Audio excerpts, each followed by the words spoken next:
Well, good morning. This morning we're going to start a completely new book. It's the commentary on the book of Joel. Joel only has 3 chapters, but they are very significant and we'll take them one at a time. Chapter 1, Joel exhorted to observe God's judgment, but before we start that, let's do an introduction to the book of Joel. Most scholars believe this book was written in the decades around 400 BC, during the Persian period, making him one of the latest writing prophets. This is supported by the apparent mention of the 586 BC destruction of Jerusalem as a past event mentioned in chapter 3 verse 1 and chapter 3 verse 17, and the mention of the Greeks in chapter 3 verse 6. However, some scholars believe it may have even been written as late as 350 BC.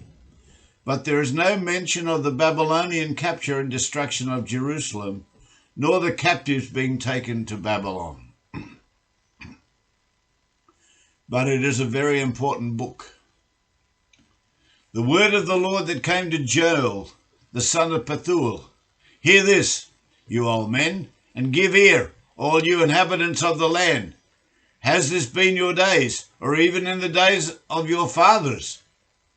Tell your children of it, and let your children tell their children, another generation, that which the palmer worm has left, the locusts have eaten, and that which the locust has left, the cankerworm has eaten, and that which the cankerworm has left, the caterpillar has eaten.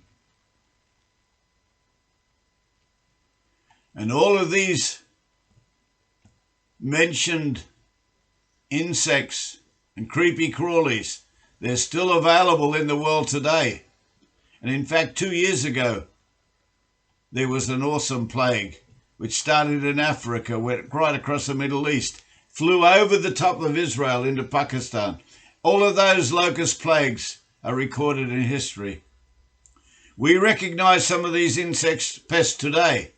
So these warnings, these same warnings apply to us.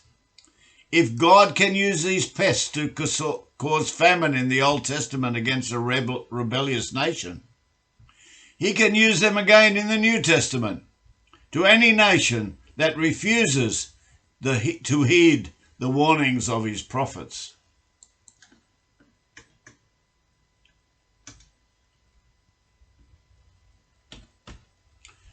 And that is what this book is all about.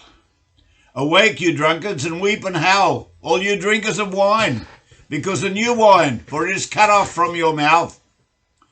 For a nation is come upon my land, strong and without number, whose teeth are the teeth of a lion, and he has the cheek teeth of a great lion. He has laid my vines waste, and ring-barked my fig trees. He has made it clean bare, and cast it away. The branches thereof are made white. The message of the Lord that came to Joel, the son of Pethuel. Listen, you old men of Israel. Listen, everyone. In all of your lifetime, yes, in all of your past history, have you ever heard of such a thing as I am going to tell you now? In years to come, tell your children about it. Pass this awful story down from generation to generation, right down until today.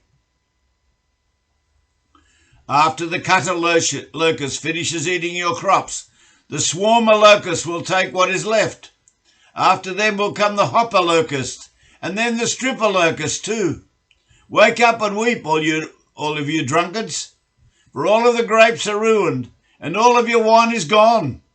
A vast army of locusts cover the nation. This is a terrible army, too numerous to count, with teeth as sharp as a lion's teeth. They've ruined my vines and stripped the bark off the fig trees, leaving the trunks and branches white and bare. Lament like a virgin girded with sackcloth for a husband of her youth. The meat offering and the drink offering is cut off from the house of the Lord. The priests, the Lord's ministers, they mourn. The field is wasted. The land mourns, for the corn is wasted. The new wine is dried up, the old oil languishes. Be you ashamed, O you husbandmen. Foul, howl, O you vine dressers, for the wheat and the barley, because the harvest in the field is perished. The vine is dried up, and the fig tree languishes, the pomegranate tree, the palm tree also, and the apple tree. Even all the trees of the field are withered, because joy is withered away from the sons of men.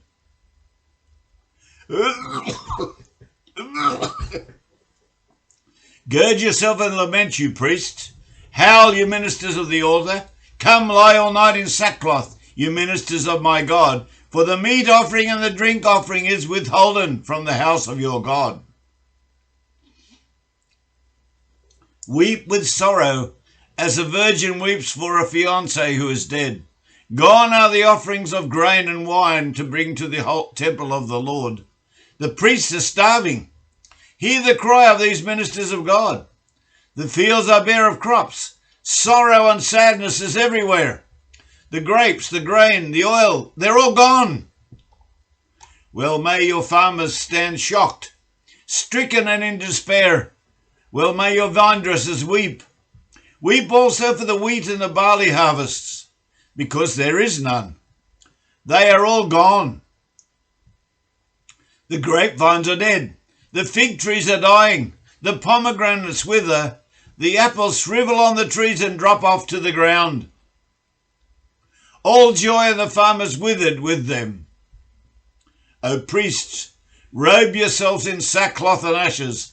O ministers of God, lie all night before the altar, weeping in intercession for the people.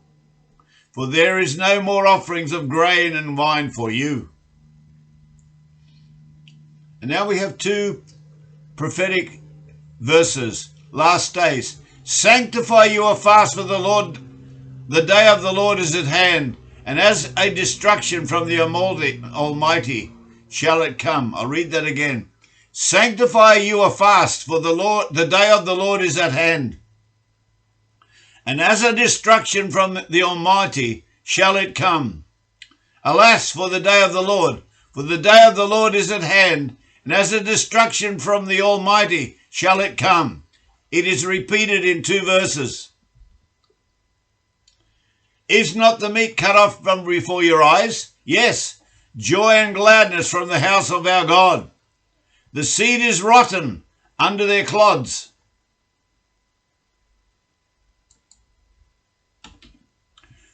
The garners are laid desolate, the barns are broken down, for the corn is withered.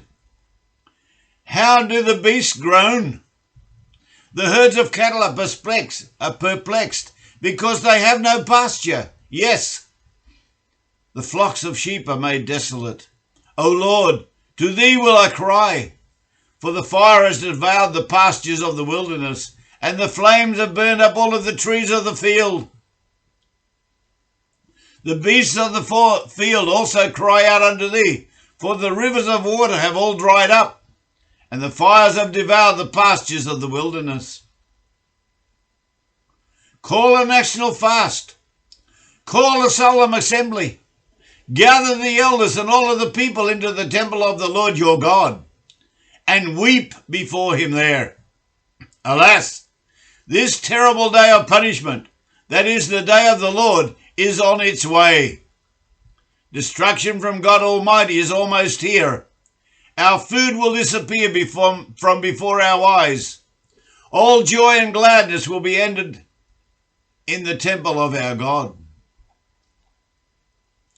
The seeds rot in the ground. The harvest barns are empty. The grain is all dried up in the fields. The cattle groan with hunger. The herds stand perplexed because there is no pasture for them. The sheep bleat in misery. O Lord, please help us, for the heat has withered the pastures and burned up all of the trees.